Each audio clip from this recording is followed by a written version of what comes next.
하나님 말씀 우리 사도행전 2장 37절에서 우리 47절까지 말씀, 사도행전 2장 37절에서 47절까지 말씀을 우리 한 절씩 교독합니다.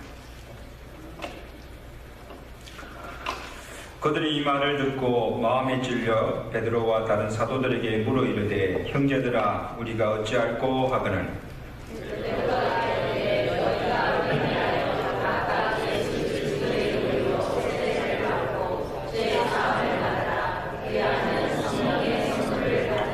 이 약속은 너희와 너희 자녀와 모든 먼데 사람 곧 우리 주 하나님이 얼마든지 부르시는 자들에게 하신 것이라 하고,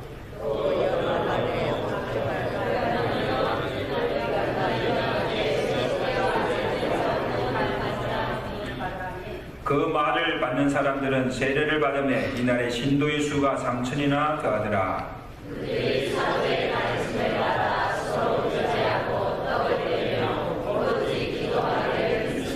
사람마다 들어왔는데 사도들로 말미암아 기사와 표적이 많이 나타나니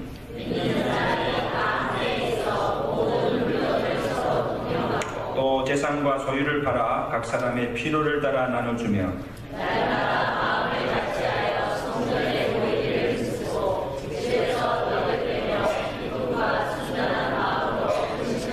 다같이 하나님을 찬미하며 또 온 백성에게 칭송을 받으니 주께서 구원받는 사람을 날마다 더하게 하시니라. 아멘. 흔히 초대교회로 돌아가자는 그 말을 많이 합니다.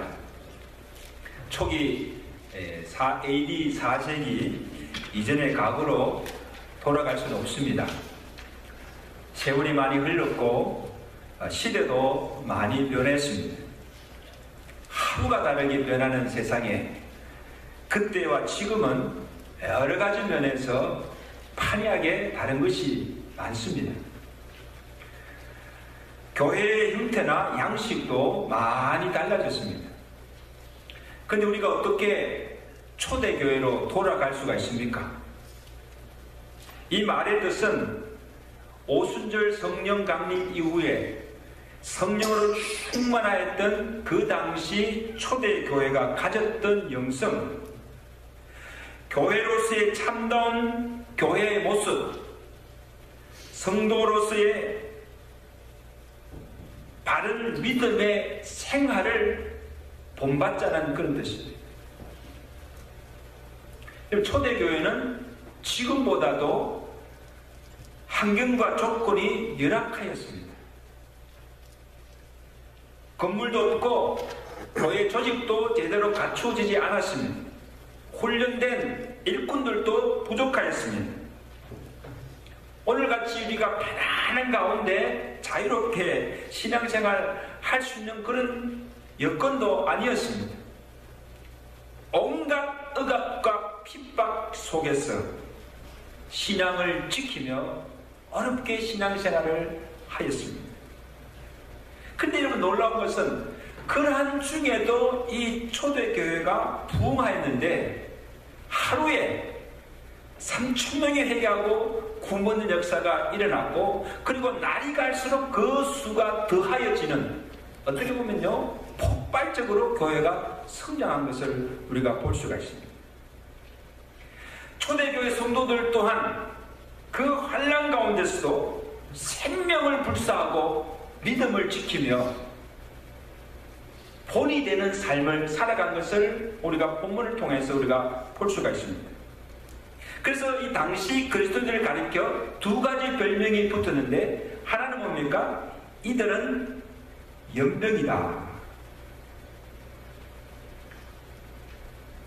한 사람이 예수를 믿으면 그것으로 끝나지 않고 그 사람 때문에 또 다른 사람이 예수를 믿고 그 사람의 삶을 보면서 다른 사람의 삶이 변화되는, 마치 전염병처럼 확산되어 퍼지는 이 선한 영향력 때문에 붙여진 이름이 뭡니까? 이들은 연병이다. 여러분, 전염병이 얼마나 무섭습니까?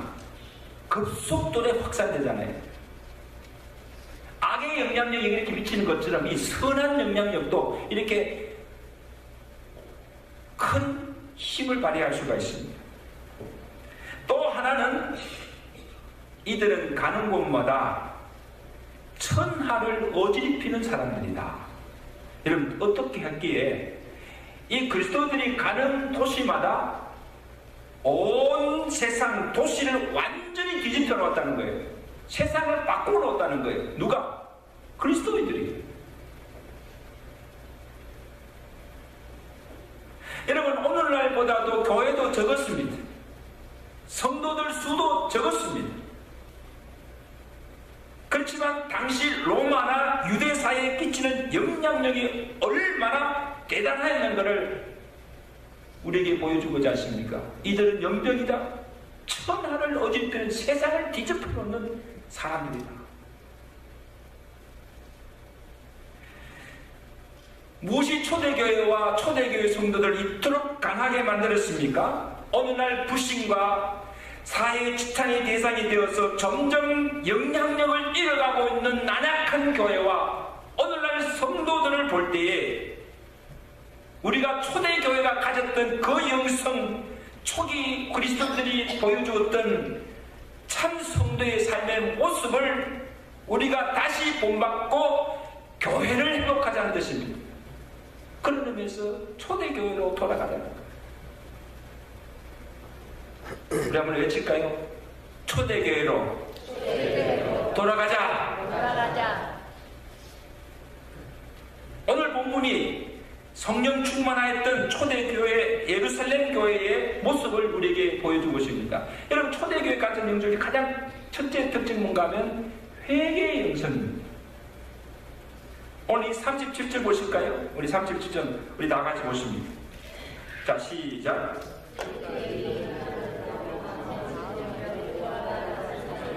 물어가르되 형제들아 우리가 어찌할꼬 하거늘 그들이 이 말을 듣고 이 말은 뭡니까? 지금 베드로 사도가 유대인들 앞에서 담대하게 예수 그리스도의 복음을 전한 것입니다. 너희가 법 없는 사람들의 손을 빌려서 생명의 주를 십자가에 못 박아 죽였다. 그러나 너희가 십자가에 못 박아 죽인 이 예수를 하나님이 살리시고 우리의 주와 그리스도가 되게 하셨다. 우리가 이 모든 일의 증인이라고 했습니다.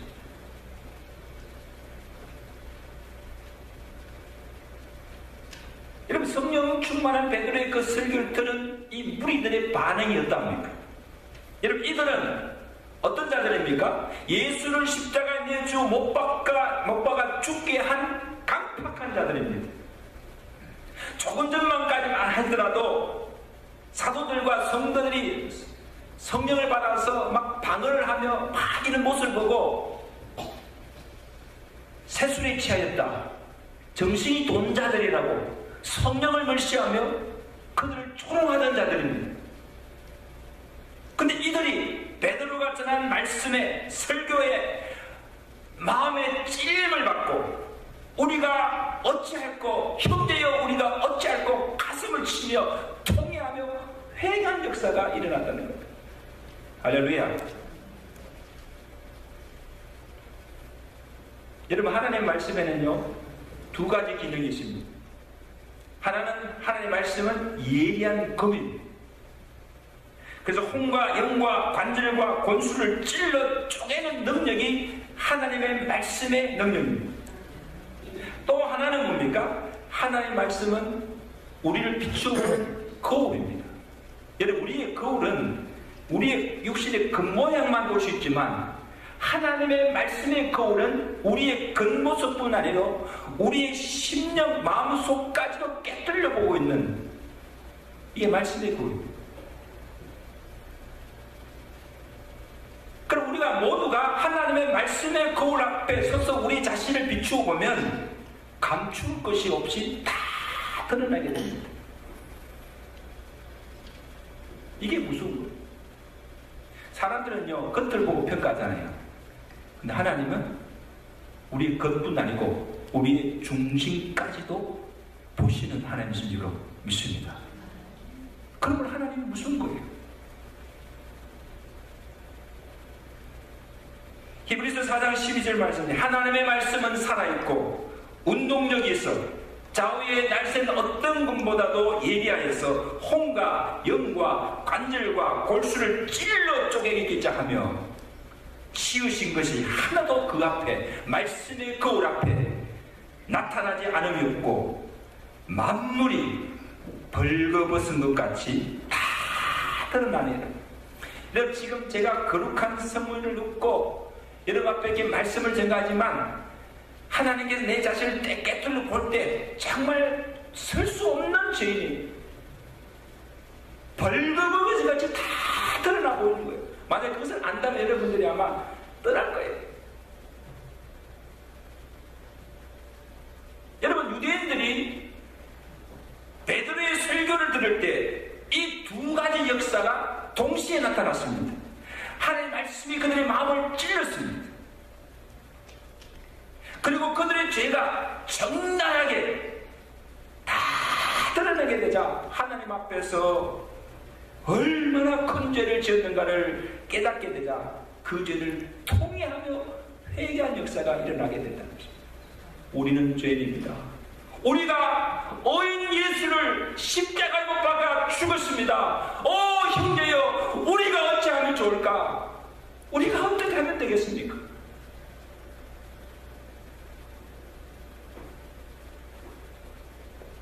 여러분 우리가 하나님의 말씀을 들을 때 어떤 반응을 보이는가 참 중요해요.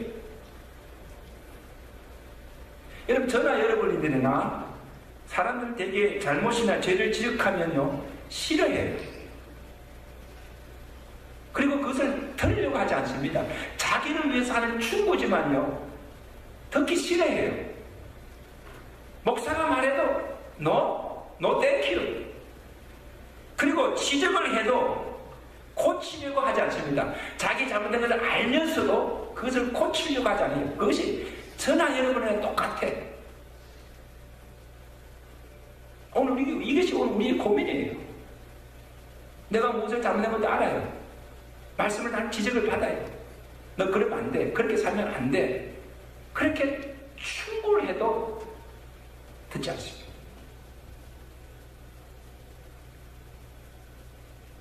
여러분 오늘 베드로의 설교가 어떤 설교입니까? 그들의 죄를 지적하고 야 너희가 죄 없는 예수를 십자가에 못 박아 죽인 죄인이라 그들 죄를 지적하고 책망할 때에 그들은 베드로의 말을 듣고 분이 여기지 않았습니다. 그리고 네가 뭔데 대들지도 않았습니다. 그리고 그 말씀이 잘 치는 말씀이지만요 시험 들지 않았습니다. 그렇습니다. 모두가 그 말씀 앞에 겸허히 엎드리고 우리가 죄인입니다. 우리가 하나님 앞에 큰 죄를 지었습니다. 가슴을 치며 회개하며 그럼 우리가 어떻게 하면 좋습니까? 우리가 어떻게 하면 구원받을 수가 있습니까? 우리가 어떻게 하면 살 수가 있습니까? 너희가 회개하여 각각 예수 그리스도의 이름으로 세례를 받고 죄 사함을 받으라. 그리하면 성령의 선물을 받으리라. 아멘. 살 길을 주십니다. 이제라도 너희가 회개하여 죄 사함을 받고 예수를 믿으라는 거예요. 이들이 베드로가 전한 대로 그들의 죄를 회개하고 죄 사함을 받은 후에 다 세례를 받고 구원함을 받았습니다. 사랑하는 성도 여러분, 우리가 매주 이렇게 나와서 말씀을 들어요. 말씀을 귀로 듣는 말씀이지만 지금 이 말씀이 나의 심령 골수를 찌르고 쪼갭니다. 그리고 우리의 영혼을 막 뒤흔듭니다. 그런데도 마음에 찔림이 없고 깨달음이 없고 회개도 없고 삶의 변화가 없다고 한다면 오늘 우리의 심령이 무디어졌거나 강팍해졌거나 병이 들어진 거예요. 병이 들었어요. 아무리 말씀을 들어도 깨우치지 못해요. 근데 말씀이요, 이 귀로 왔다가 이 귀로 흘러가지 우리 마음에 뿌려지지가 않아요. 이 보통 문제가 아니에요.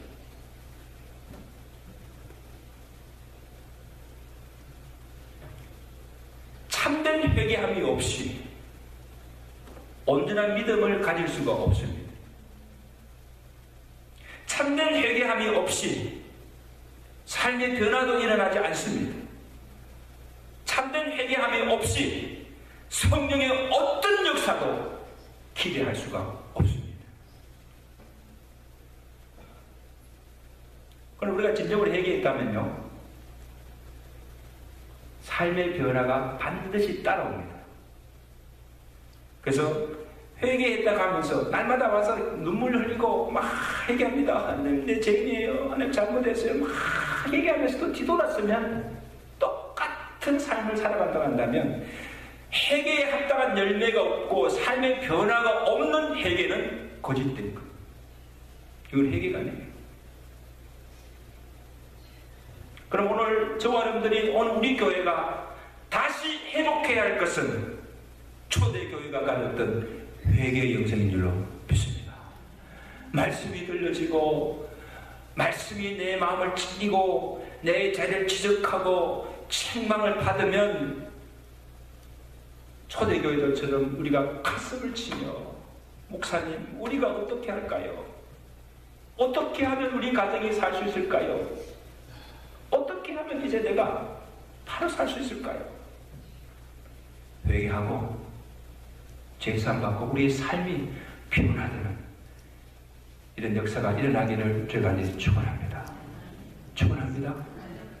이것이 있을 때 진정한 도움이 일어난다는 것.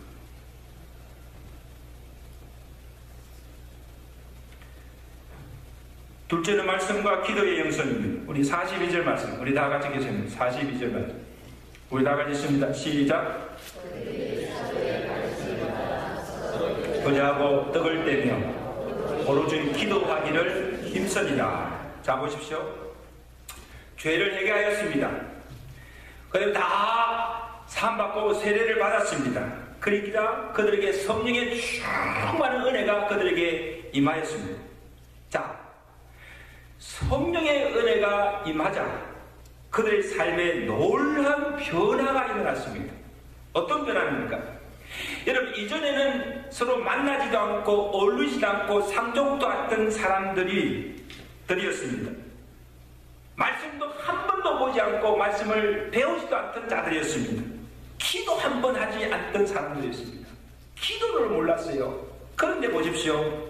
그들이 구원을 받고 성령의 은혜를 받고 나자 한 마음이 되어서 함께 모이기를 시작했습니다. 함께 교제하기를 시작하였습니다. 그리고 모일 때마다 그들이 하는 건 뭡니까? 사도의 가르침 받았습니다. 말씀을 듣고 말씀을 배우기 시작하였습니다. 기도 한 번 하지 않던 그들이 모일 때마다 기도에 힘쓰는 것을 보게 됩니다. 할렐루야. 이게 놀라운 변화 아닙니까? 여러분 보십시오. 무엇이 기적입니까? 교회 생전 한 번도 나가지 않던 자들이 어느 순간에 교회 나오는 거, 이거 기적입니다. 아멘.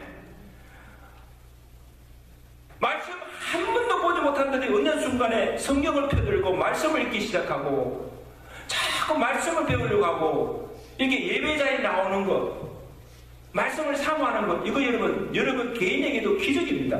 어떻게 이런 일이 내게 있을 수 있을까? 아멘. 기도하지 않던 자들이 새벽 기도에 나오고 기도에 나와서 막 부르짖어 기도하는 그거 보면요, 이거 보통 일이 아니에요. 놀라운 변화예요. 여러분, 우리가 진정으로 성령으로 거듭나고 우리 속에 성령의 은혜가 충만하게 임하면 이런 변화들이 나타나게 되겠다는 것입니다. 기도하지 않던 자들이 기도하게 되고, 말씀 보지 않던 자들이 말씀을 보게 되고, 교회 나오지 않던 자들이 막 교회 나와서 막 주의 일에 힘쓰는 것. 뭡니까? 은혜 받은 증거예요. 아멘. 그럼 여러분, 우리가 왜 모여야 합니까? 왜 우리가 말씀의 가르침을 받아야 합니까? 그리고 왜 말씀을 자꾸 들어야 합니까? 우리가 또 왜 쉬지 않고 기도해야 됩니까? 혼자서는 신앙생활이 되지 않기 때문에. 어떤 사람은 그래요. 교회에 나갈 필요 있나? 집에서 그냥 혼자서 믿으면 되지. 요즘 또 여러분 TV가요, 인터넷 TV가 나와가지고 그냥 교회 안 나오고 딱 앉아가지고 인터넷 방송 틀어놓고 가정 예배 드리는 사람들 많아요. 그죠? 요즘 가난한 성도들이 많다잖아요. 여러분, 가난한 성도는 무슨 뜻이 아닙니까? 거꾸로 하면 뭡니까? 안 나가. 교회 안 나가. 이 가난한 성도들이 많아가지고 지금 골치예요. 방 안에서 인터넷이 참 좋지만요, 요즘에 인터넷 때문에 인터넷 들어가면요, 전동민 목사보다 훌륭한 목사님들 설교 다 들으셨어요. 그래, 구태여 이렇게 설교 못하는 목사님 설교 들을 필요가 없지 않습니까? 그냥 집에서 편안하게 들어놓아가지고 딱 틀어놓고 그리고 예배 드렸다는 거예요.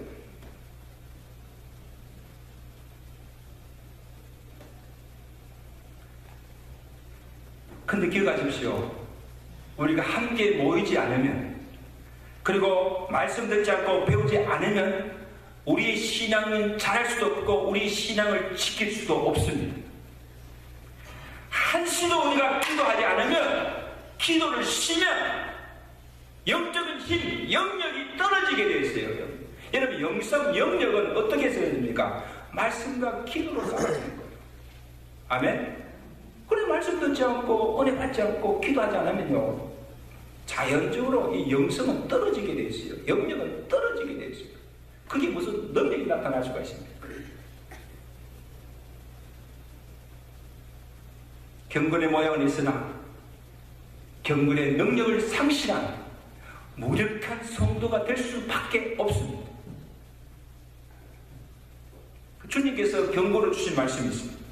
누가복음 11장 24절에 보면, 더러운 귀신이 사람에게서 나갔을 때 물 없는 곳으로 다니며 쉬기를 구하되 얻지 못하고 이에 이르되 내가 나온 내 집으로 돌아가리라 하고 가서 보니까 그 집이 청소되고 수리되었거늘 이에 나가서 더 악한 귀신들을 데리고 들어가서 거하니 그 사람의 나중의 형편이 전보다 더 심하게 되었네요. 여러분, 예수님께서 한 이 비유는 무엇을 말씀하고 있는가 하면, 예수 믿기 전과 이후의 삶을 비유로 말씀하십니다. 여러분, 우리가 예수를 믿게 되면, 우리가 죄를 회개하고 제사함 받아서 구원을 받게 되면 우리 속에, 이전에 우리 속에 역사하던 악한 영들이 다 떠납니다. 할렐루야. 다 떠나고 그 자리에 누가 가십니까? 예수의 영인 성령이 가십니다. 그럼 우리는 성령의 전이 됩니다. 그런데 우리가 지속적으로 말씀과 기도의 삶을 살지 않으면 우리 속에 있는 성령이 떠납니다. 그냥 그대로 있을 수가 없어요. 성령이 떠나요. 예수의 영이 떠나요. 그래서 우리가 다시 뭐가 됩니까? 빈집이 됩니다. 빈집이 되면 또 빈집 그대로 있는 것이 아닙니다. 그 다음에 누가 들어옵니까? 예수의 영이 떠난 그 자리에 나갔던 악한 영들이 다시 들어옵니다. 들어올 때 이전에 나갔던 악한 귀신이 자기보다 더 악한 귀신들을 데리고 들어와서 거기에 거하게 됩니다. 그러면 이전에 예수 믿기 이전의 삶으로 돌아가게 될 뿐 아니라 이전보다도 더 악한 삶을 살게 된다는 것입니다. 여러분, 예수 믿다가 어떤 이유든지 타락하여서 떠나게 되면 예수 안 믿을 때보다도 더 추하고 더 악하게 됩니다. 차라리 예수 안 믿을 때가 더 나았어요. 참 이상하죠? 오늘 그렇게 말씀했는데 이에 가서 더 악한 귀신 7을 데리고 들어가서 가니 그 사람의 나중 형편이 전보다 더 심하게 되더라.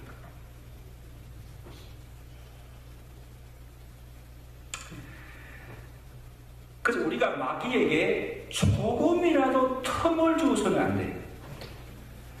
여러분, 마귀는 지금 우리가 호시탐탐 무슨 노래가 우리가 틈이 있으면, 우리에게 조그만 틈만 보이면 들어와서 주거지로 삼고 우리를 장악하고 지배합니다. 이 틈이란 말이 원에 보면요, 바늘구멍이라고 했어요. 바늘구멍이 얼마인지 아십니까? 근데 그 바늘구멍만 틈만 보이면, 당신만 하면 언제든지 그 틈 사이로 누가 들습니까? 이 마귀 새끼가 들어와서 우리를 짓흔든다는 거예요. 지금 우리 교회 지붕이 러버 루핑이에요. 이게 플랫 러버이면서 이게 고무 두께 이렇게 뚫습니다. 근데 어떻게 하다가 못이 박히거나 이렇게 조그만하게 구멍이 되면요, 이 물의 침투력이 얼마나 센지 몰라요. 비가 올 때보다도 눈이 쌓일 때, 이게 그게 눈이 녹아내리면요, 그 눈이 물이 돼가지고 그 조그만 틈새 사이로 이렇게 막 뚫고 들어오는 거예요. 이거 보십시오. 새 지붕이라고.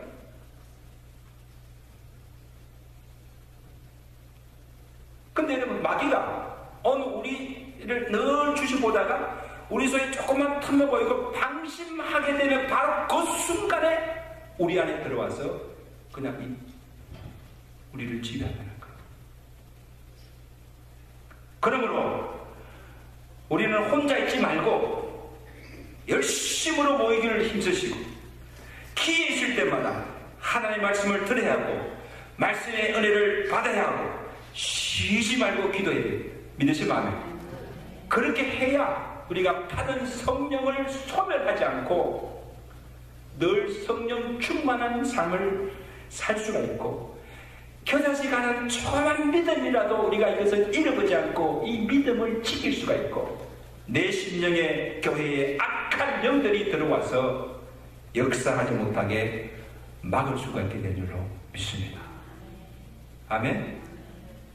합시다. 모이기를 힘씁시다. 말씀의 은혜를 받읍시다. 깨어 기도합시다. 다른 병수가 없어요, 여러분. 다른 탁수는 별 수가 없어요.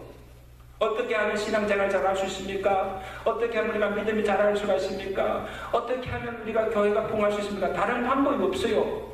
모이기를 힘쓰고, 모일 때마다 말씀의 가르침 배우기를 힘쓰고, 모일 때마다 초대교회 성도처럼 힘써 기도할 때에 우리 믿음 지킬 수 있습니다. 아멘. 어떤 마귀의 역사도 방해도 넘어가지 않게 된 줄로 믿습니다. 그럼 내가 지금 신앙생활 잘하고 있는가를 어떻게 볼 수가 있습니까? 얼마나 내가 모이기를 힘쓰고 있는가? 얼마나 내가 말씀을 사모하기를 힘쓰고 있는가? 얼마나 내가 기도하고 있는가? 여러분 자신들 한번 점검해 보십시오. 그러면요, 정확합니다. 오늘 우리 영적 건강의 상태를 재볼 수 있는 척도예요. 척도. 누가 말해주지 않아도 내 자신이 알아.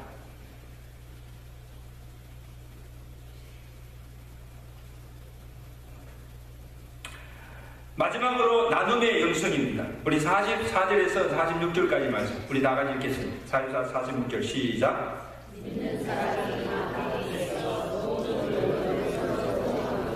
또 재산과 소유를 팔아 각 사람의 필요를 따라 나눠주며 날마다 마음을 같이하여 성전에 모이기를 힘쓰고 집에서 떡을 떼며 기쁨과 순전한 마음으로 음식을 먹고. 자, 여기 보시면 초대교회 성도들이 자발적인 세 가지 나눔이 있습니다.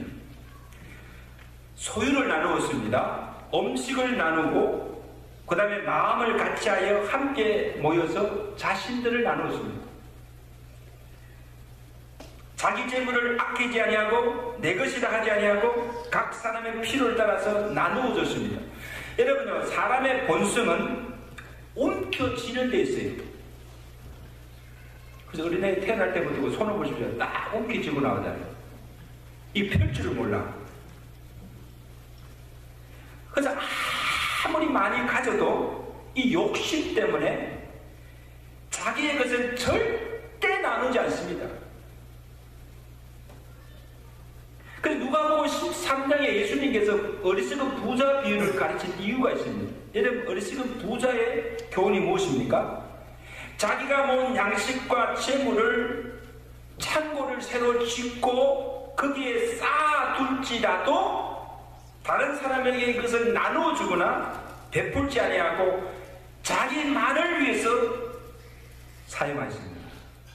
내 영혼아, 이제 내가 많은 것을 쌓아놓았으니 이제 편안히 먹고 살자. 어리석은 거. 이 어리석은 자야. 왜 그렇게 사냐? 여러분, 이 부자만 그렇습니까?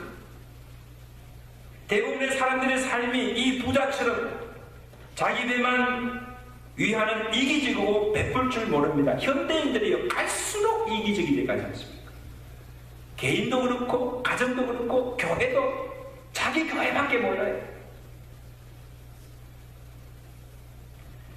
근데 성령에 충만한 초대교회 성도들은 자기 것을 내 것이라 하지 않고 움켜쥐었던 것을 쌓았던 것을 자기 소유를 내어놓고 다른 사람의 필요를 위해서 아끼지 않고 다 내어놓았습니다. 그래서 자기 재물이 없는 사람들에게 나누어주고 불쌍한 이웃을 도와주고, 여러분, 이것이 성령의 은혜를 받은 정보입니다. 은혜 받은 정보예요.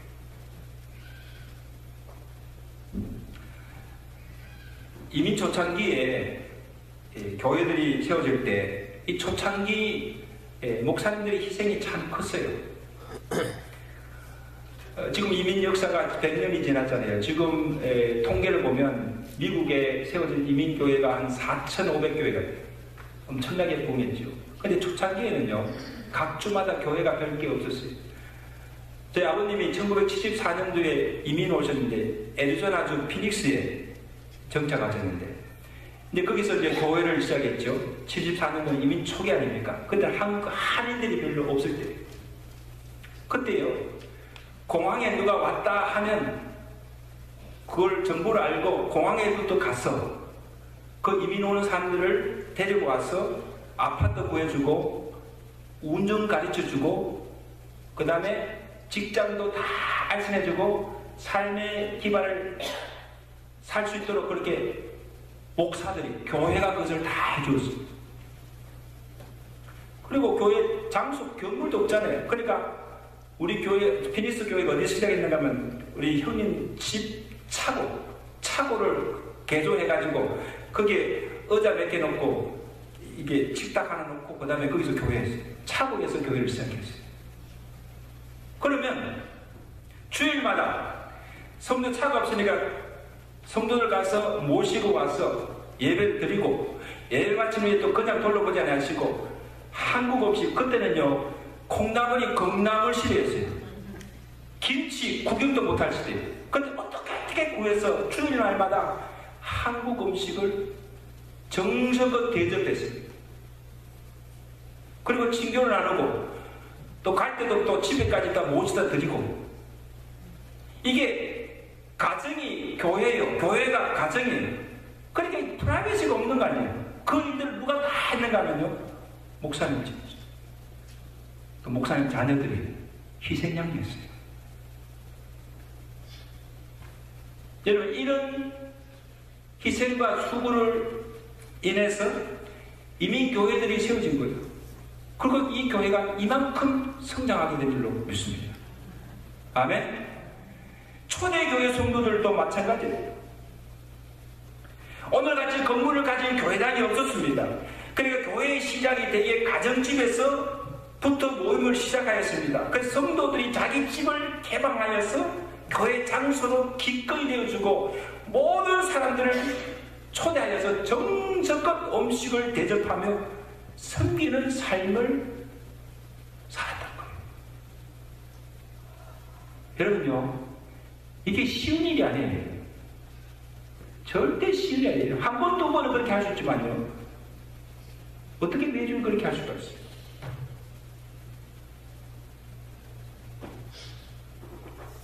어떤 사람은 아예 자기 집 빗장을 딱 잠가놓고 아무도 오게 하지 않고 자기도 가지 않아요.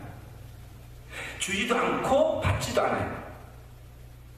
자기끼리만 사는 사람이죠. 여러분, 그렇게 살아도 누가 나무랄 사람 없습니다. 자유잖아요. 그런데 여러분, 최소한 믿는 성도면, 정말 하나님의 은혜를 받은 성도로 한다면 빗장을 열어놓아야 됩니다. 아멘?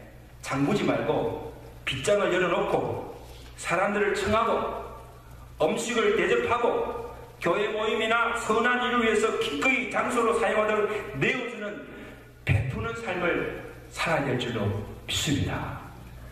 이게 성도의 삶이에요.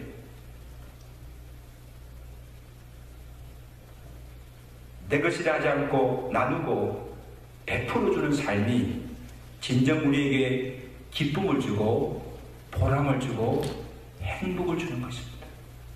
그렇게 사는 것이 잘 사는 것입니다.